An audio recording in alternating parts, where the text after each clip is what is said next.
The Blues become world champions for the first time in their history after seeing off Palmeiras in dramatic fashion. Watch until the end of this review to hear all of my thoughts on today's match.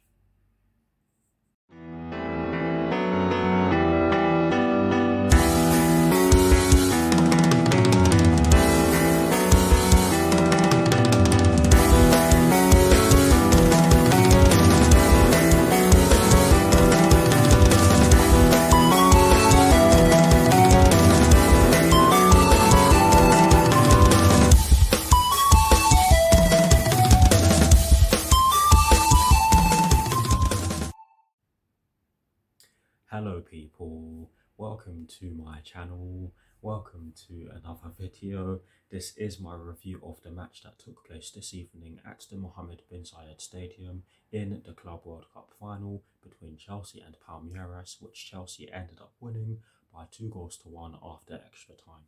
So what I'm going to do for you guys in terms of this review is that firstly, I will run you through the lineup that Thomas Tuchel fielded at the start of the match against Palmeiras, and I will then be giving you guys my thoughts on the match itself, and as always I'll be breaking it down into the first half and the second half, and in addition to that I'll be giving you guys the positives and the negatives that I took from the match, and lastly I'll be giving you guys my thoughts on our upcoming fixtures, and I'll be doing it in this way because the game that was meant to be played today against Arsenal has been postponed, and I don't know when it's going to be played, so I'm just going to give you guys my thoughts on our upcoming fixtures for that reason. But yes, without further ado, let's get straight into this review. So we begin by taking a look at the lineup that Thomas Tuchel fielded at the start of today's match against Palmeiras. And as always, we're going to begin by talking about the formation that he chose. And in the case of this lineup, it was a 3-4-3/3-4-2-1. And I'm not going to lie to you guys, I was not expecting that. But that was the formation that Thomas Tuchel went with. And in terms of the personnel he chose, he went with Edouard Mendy in goal.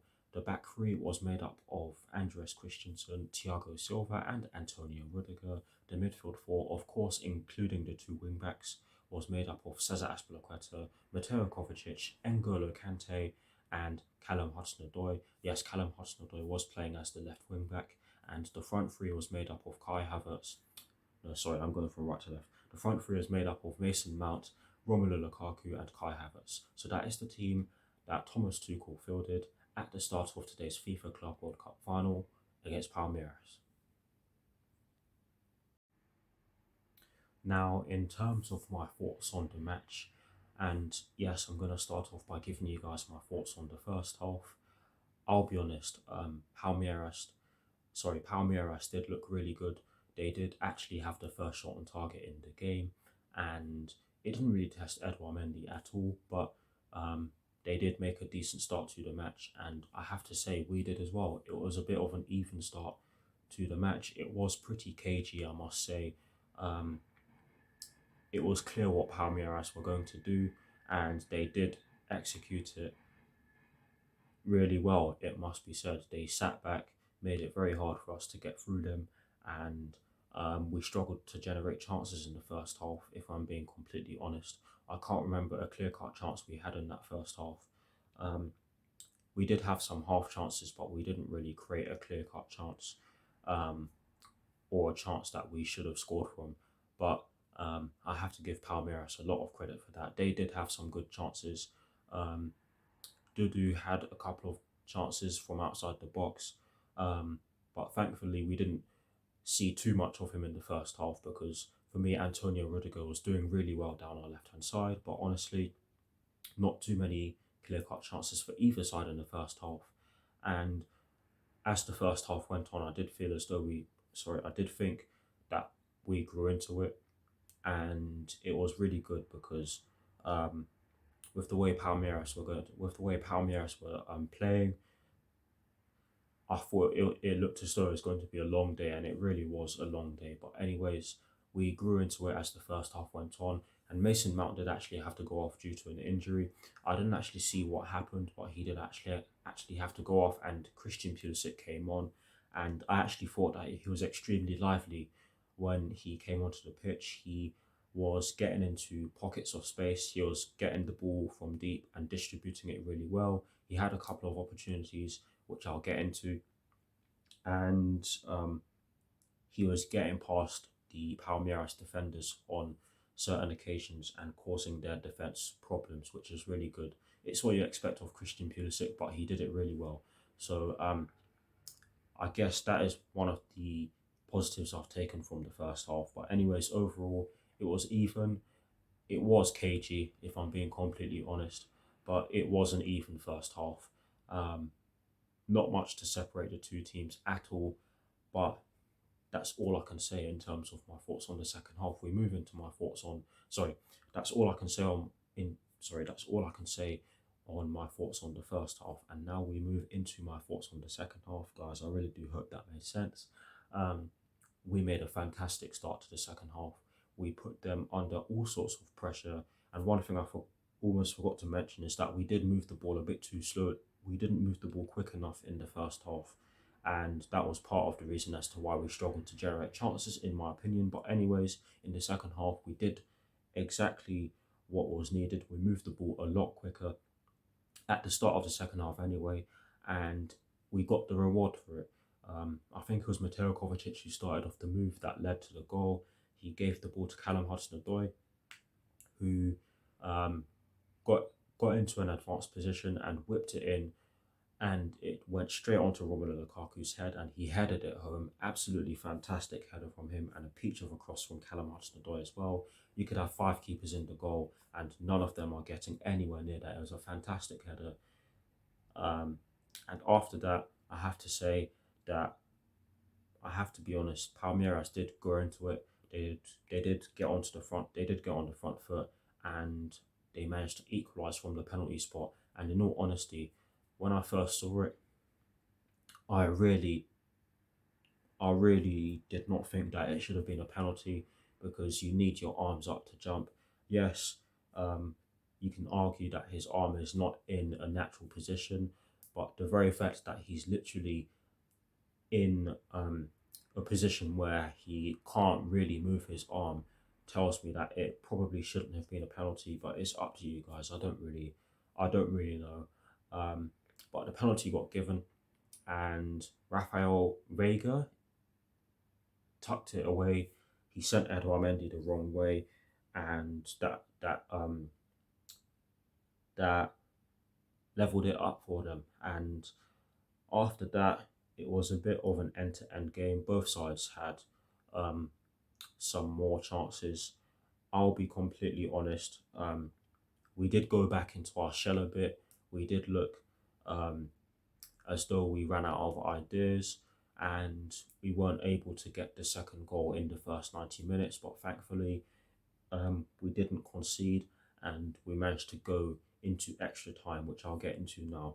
Before, but before I do so, I'm just going to summarize. Overall, the first 90, it was decent. I'd say we could have done better.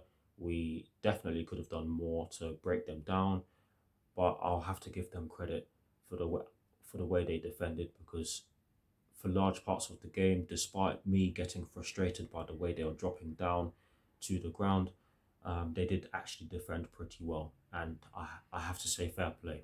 But yes, in terms of extra time, we we dominated the entirety of the extra time period. We created a bag of chances, and I have to say that Thomas Tuchel really knew what he was doing with the substitutions. Hakim Ziyech came on, Timo Werner came on, if I'm not mistaken. I think that substitution, actually no, that substitution was made in the first 90 minutes, but Timo Werner did come on. Sal Niguez came on. I can't remember if anyone else came on, but um,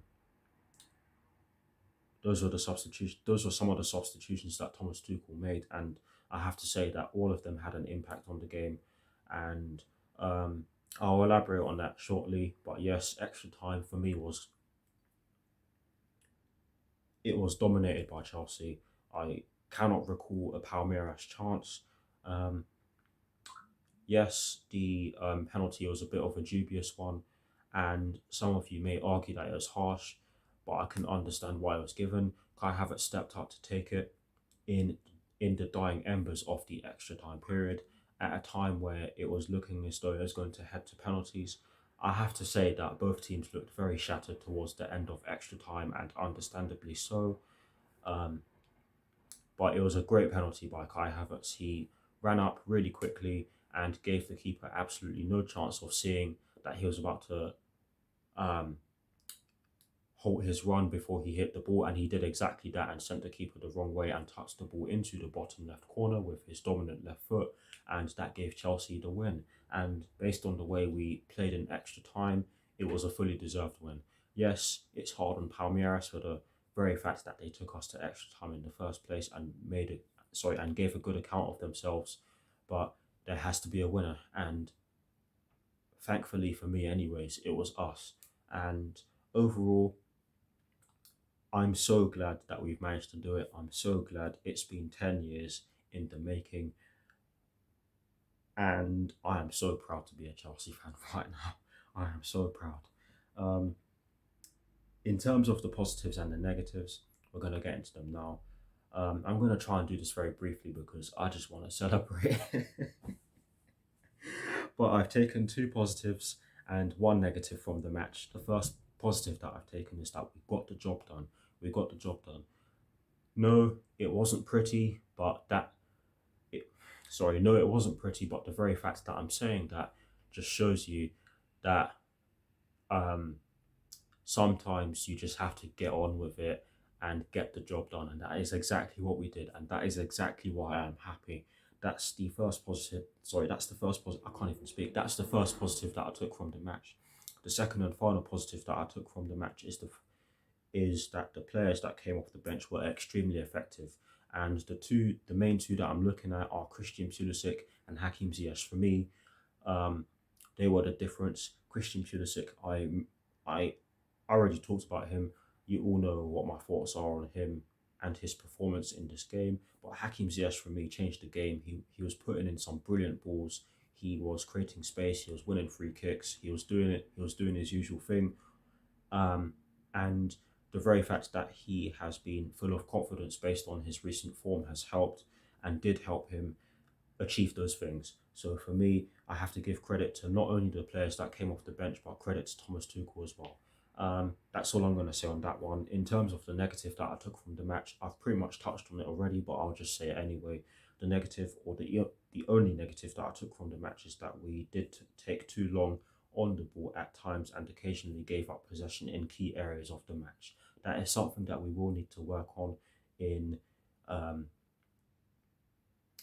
in in the future, because we cannot keep doing that, otherwise we'll get punished. But anyways, I'm not going to dwell on it because we've just become world champions for the first ever time in our history. But anyways, guys, that's it for my thoughts on the match. Please do feel free to drop your thoughts on the match in the comment section below, and as always, I will do my very best to respond.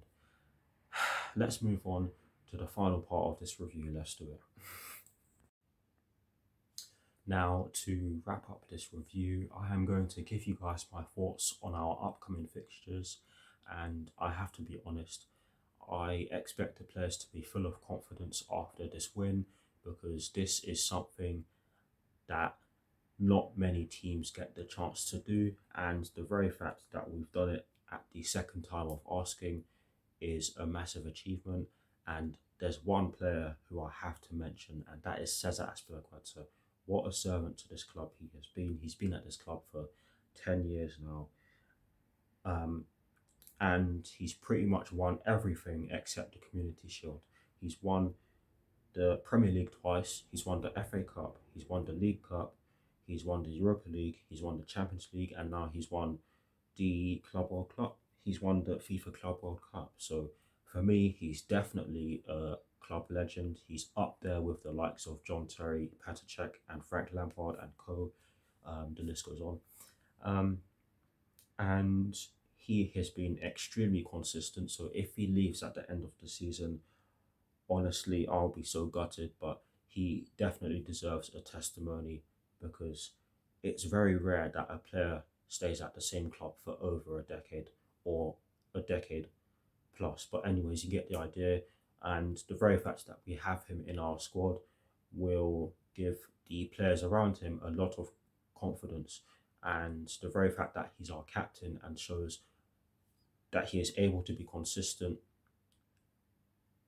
on a consistent basis will give the rest of the team a lot of confidence, and that is something that we will need, especially in the Carabao Cup final that will be coming up in just over a couple of weeks' time. But anyways, the players should have a lot of confidence going into our upcoming matches, and we'll just have to see what happens.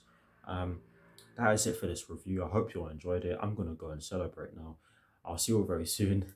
Come on, you please. Come on, Thomas Tuchel, and peace.